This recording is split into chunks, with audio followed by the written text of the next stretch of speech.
August episode of the Kansas Moonshot Podcast, where we are shining the spotlight on amazing things happening in schools across the state. Whether you're one of the Mercury, Gemini, or Apollo schools launching some amazing redesign plans, or a teacher trying to do something a little different, I want to share your story. The goal is to celebrate the awesomeness all around us. In this episode, I had the opportunity to interview Chris Allen, the principal at Eisenhower Elementary School in Mcpherson, Kansas, all about his school's experiences with the Summit Learning Platform. He shares their successes and his advice for teachers looking to dive into Summit next year. Check it out. Thank you for being on the show. And if you could just start off by introducing yourself and then what school you're from, and kind of where you're at in the redesign process. Absolutely. My name is Chris Allen, and I'm the principal at Eisenhower Elementary School in Mcpherson, Kansas. And we are a pre-K through fifth grade building. We have approximately 300 students. And in terms of where we're at in redesign, we are one of the Mercury 7 school districts. So we spent all of last school year, which is 2017-18 school year, redesigning, planning, and researching, trying and implementing different strategies to improve the educational experience for our kids. So we are in the middle of our first year of implementation, and we've tweaked some things along the way and pivoted to make sure we're doing the right thing, and it's been going pretty well so far. Excellent. And so the biggest reason why I wanted to bring you on was I heard that you guys were starting to launch some Summit Learning into your school. And so first off, what led you to Summit Learning? That's a great question. My teachers went to a training, or it was really just an introduction to what Summit Learning had to offer and what it was all about. And they came back. I was not able to attend myself. They came back from that training fired up about wanting to look into it more and some of the benefits that it could have for our kids. And so then, of course, I jumped in and learned with them about the Summit Learning Platform. And then we actually asked if we could pilot it last year. And the Summit Learning folks said no. And we understand why now, because it's we needed to go through the training and we needed to understand the pedagogy that goes along with teaching using the tools on the Summit Learning Platform. So we understand now, but we wanted to test it out before jumping in whole hog in August. But that's what we ended up doing is we went to a week-long training over the summer. All of our teachers and staff that work with our fourth and fifth grade. By the way, that's only for fourth and fifth grade in our building. And so all those staff members went to a week-long summer training, and we implemented and launched it in August. And we've had to tweak some things along the way, but it's a very good program. Okay, so what does the typical day look like with Summit Learning? Okay, perfect. Summit Learning has like three components. It's based around project-based learning. It's a platform that allows us to really focus on the projects and the cognitive skills embedded in projects. And that's essentially 70% of a student's grade. The other component is self-directed learning time. And that's about 30% of their grade. And that's focusing on your basic content knowledge, remembering and understanding the basic knowledge. And then the projects is where we're going to take that deeper, and we're going to have the kids apply that knowledge and analyze it and synthesize and then create using that knowledge, that baseline knowledge. So in a typical day, you're going to see the majority of the day focused on the projects. There's an hour, it's about an hour a day where kids have, we call it self-directed learning time, SDL time, where they're focusing on that content knowledge, that base knowledge. We call it power focus areas. And so that's about an hour of the day, but the majority of the day is focusing on the projects. Part of the SDL time, what the teachers are doing is mentoring kids one-on-one. They have 10 minutes every week with students one-on-one to guide students to set goals for themselves. Goal setting is a huge component of Summit Learning. We teach the kids how to set SMART goals. The SMART goals standing for specific, measurable, attainable, relevant, and time-based. So all of our kids are getting really good at setting good SMART goals. So basically, most of the day is spent on projects and project-based learning. That's one thing that we've tweaked a little bit, because some of the projects we don't feel are as authentic as we'd like, and so we are rewriting some of those projects. But they have checkpoints embedded. They're long-term projects that last sometimes up to 15 to 20 days. So that's the majority of the time is spent in projects. And are the teachers the ones who are generating these projects? Are these ones that, like, does Summit come with projects that the kids could do? How does that work? That's a great question. There is projects embedded for the entire year, based, of course, around the standards. The only tricky part is for one subject area in history, the standards don't match up, because this platform was actually established in California, so the history standards are based on the California standards. So that puts us a little bit in a bind. So our teachers have been working to write their own projects for history, but for all the other content areas, the projects are there. We like a lot of the projects that are on there, but some of them we have been rewriting ourselves. Okay. More authentic and more real. So now, are these so do they have one thing they're working on for math, one thing for science? I mean, is it each subject area, or are they overlapping? Yes. Right now, we have basically a different project for every content area. We're working towards trying to embed different content into like one project. And matter of fact, our fourth grade teachers are doing that with history and ELA, and incorporating a lot of writing components into their history project-based learning, which is a pretty easy mesh. But that's something that we've discussed. Matter of fact, we have a staff meeting next week where we're talking about having school-wide PBL, including our kindergarten through fifth grade, and incorporating that with some of the Summit Learning concept. And so we don't have our kindergarten through third grade kiddos on the Summit Learning platform, and we don't think that's appropriate, age developmentally wise. Mm-hmm. And so, but with we have been discussing what could projects look like in the future. So this is a great start to having project-based learning the focus of what we're doing, but we always want to improve it, and we're headed in the right direction. And what are some of the positives that you've seen as the kids have been going through this? What are some of the outcomes that you've seen from them? That's a great question. The rigor is it's higher than it's ever been for our kids. I just had a fourth grade teacher come to me yesterday and say, I just had fourth graders give the best speeches I've ever heard from fourth graders ever. And she's taught for 20 plus years. Mm-hmm. And so some of those, not necessarily measurable, but we are seeing the kids think at a higher order, higher thinking skills, using those skills more often. And it's just overall the rigor is just it's much more difficult for the kids, which caused some other issues that we were tackling. And so we also incorporate what we call the habits of success to teach kids resilience and how to be a self-directed learner and things of that nature to try to combat some of the issues that the rigor brought to us. But we just see the kids working extremely hard and they're self-motivated. And I think that's a huge component of this platform. So then when those fourth graders become fifth graders, hopefully they'll have a lot of those baseline skills already from going through it the first year. Absolutely. With anything that's difficult, there's always growth.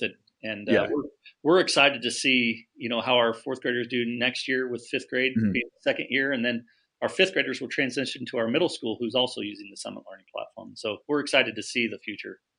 Oh, excellent. Yeah. After a few years, they'll be pros at it. Are the third graders doing anything at the end of the year, or is that something you've looked at yet to kind of gear up for that fourth grade? That's actually something we've talked about recently of, what do our third graders need to do to be ready to be onboarded into the Summit Learning platform? And some things that we've talked about is starting our kids setting goals and talking about the SMART goals that I mentioned earlier, having an online presence really working on typing because they do a lot of writing within the Summit Learning platform. Teaching the habits of success so that we can be proactive and teach them some of these habits before they encounter some of the issues they might encounter, like our fourth graders have this year. We've talked about mentoring kids and how those conversations work, where the adult is guiding the kids to some of the goals and the outcomes that they need to work on. And then one thing we're talking about doing at the end of this semester is having some fourth graders actually walk through the platform with the third graders to learn just how to navigate the system and how to click on certain things to get where they need to be, just so the learning curve is not so big next August when the third graders move into fourth grade. Oh, that sounds great. Plus, get them a little bit excited for it, so they have all summer to be excited for this thing coming up. Exactly. So what are some, you mentioned you guys have been tweaking some of the projects. What are some of the other struggles, some of the things you've had to work through with this program? Well, this was kind of self-induced. we put a structure in place that we thought would be good. We kind of departmentalized. So, for example, if I was a fourth grade student, I would maybe go to one classroom for math and history in the morning, and then in the afternoon, I went to another teacher's classroom for ELA and science. And we did that the first semester, and we decided, and it wasn't because of Summit Learning platform at all. We decided because of social emotional learning and the relationships that we're trying to build with students, it was kind of counterproductive having that system and having that setup. And so we actually went back to more straight grade level. So all teachers are teaching all 4 content areas, but they have kids all day and they can build those strong relationships, which we feel have helped with the habits of success and those things we're trying to teach them. So that's one huge pivot that we've made. So kids don't have 2 classroom teachers any longer. They just have 1, which has helped be more consistent. And even in the assessment of the cognitive skills, it's more consistent because it's the same teacher assessing those kids in all 4 subject areas. And that makes sense. That's helped a lot. And so that's one pivot. And then we've done things like at first when we heard some parent concerns about how their kids were struggling quite a bit. And so we allowed kids to take their Chromebooks home with them to do more work at home. Well, we kind of have we go back and forth on how much homework kids should be doing at home, because we really want them to work hard at school and focus at school and do a lot of work at school. But then we also want them to be kids when they go home. Yeah. So we are no longer allowing Chromebooks to go home in the evening. They still can get on the platform on their home computers, but we do not allow the Chromebooks to go home any longer. So that's another tweak that we've made that does affect how much the kids can get done. Okay, yeah, that all sounds great. So, and you're going to continue with the program next year. Is there any additional? What is your communication like with Summit Learning? Do you have a representative you work with fairly often, or? Yep, the training through Summit Learning has been outstanding. We have a mentor, and I meet with her on a biweekly basis for an hour via a Zoom meeting, and we go over our school outcomes. That's one thing I haven't mentioned. The data is updated instantaneously. So every day we can look at the data of where our student outcomes are at, and we can make adjustments to our instruction based on those outcomes, which is amazing. So with our Summit Learning mentor, I go through some of those outcomes, and we set goals on a biweekly basis of where we're at and where we need to be in 2 weeks. And then I meet with our staff and we discuss, what are some things we can do to improve those student outcomes. So having that mentor is huge, but the front loading and the onboarding of the pedagogy of teaching in the Summit Learning platform has been fantastic. It's really shifting how we teach kids. We are putting the cognitive lift on the students, so they're doing the thinking and the explaining and they can share what they're learning and why, instead of a teacher simply spoon feeding kids. The kids are truly doing the high order thinking. And that's been a huge shift for our staff, and the training that they gave us was perfect for that shift. Has there been a shift in classroom management? Have teachers had to adapt a little bit? Because I imagine with project-based learning, your the behaviors are going to shift a little bit. So has there been a switch there? Yeah, I think so, especially during the SDL time, our self-directed learning time. Some of our fourth and fifth graders don't necessarily have the skills to be self-directed learners. So that was a lot of front loading of information and teaching kids like how to take notes, how to take on outline notes, how to take Cornell notes, taking notes off of video resources, and things of that nature. Because when the kids are doing their self-directed learning, the teacher is meeting one-on-one with another student in the mentoring. So really, if you have a class of 20, there's 19 kids that are doing their own work, and the classroom management does look different. And so there's a lot of front loading. We really didn't jump into the platform for the first few weeks because we knew we needed to teach the kids the skills to be successful in that setting. And so yes, the classroom management has changed in a lot of different ways, and for the projects also, working in groups and working with others, and how we use our habits of success and the problem solving when we're working with other people that might not have the same ideas as we do. And so it has changed quite a bit of how we approach classroom management. Well, and those are all skills that will help them, in high school and beyond. Definitely. Is there anything else? So if I'm a school and I'm diving in, any other words of wisdom or advice from your experiences? I would be very upfront with parents about what you're doing and why you're doing it. We were very transparent, but one thing we could learn from is we were very one-way communicating. We were just telling the parents information about decisions we're making instead of having a two-way conversation of saying, this is what we are looking at doing, and here's why, and we want your feedback. We did get feedback from parents, but we didn't have that communication of a two-way dialogue between what do you think about this and how that's going to affect your child. I think we could have done a better job of having the two-way communication. And so that would be a suggestion I give to other schools that are looking at doing this, is being very upfront with parents and tell them this is what we're doing and why, and here's the benefits that you can see with your kids. Is it going to be difficult, and are your kids going to struggle? Yes. But that's part of life, and working through those things that are going to help them in their life in the future. So. Excellent. And if any of teachers want to reach out to you guys, what is the best way to contact you? They can email me. My email is my first name, Chris, CHRIS, and then .allen, ALLEN, at Mcpherson.com. And Mcpherson is MCPHERSON. And they could also call our school, and our school number is 620-241-9430. And either one of those methods of communication, we could get together. You could come and visit and see our school. You could talk to our teachers, who are the true experts embedded deeply into this, and they feel passionate about this and how it's helping their kids meet their learning outcomes. Well, that sounds excellent. It sounds like you are becoming an expert on Summit Learning. We're working. I don't know if we'll ever be an expert, but we're truly working very hard, and we're trying to make tweaks along the way to make it best for our kids. And so hopefully down the road we are truly experts.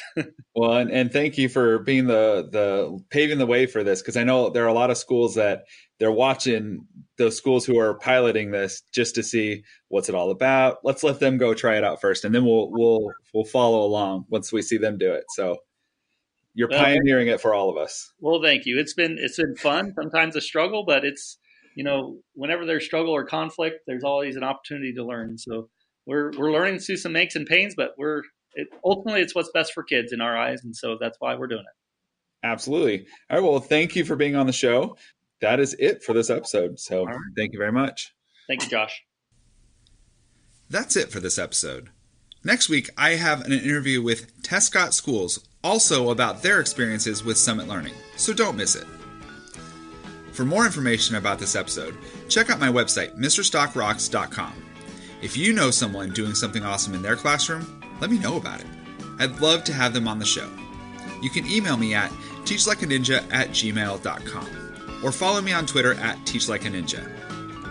I've been your host, Josh Stock, 6th grade language arts teacher and self-proclaimed awesomeness expert. Until next time, book it forward and be awesome.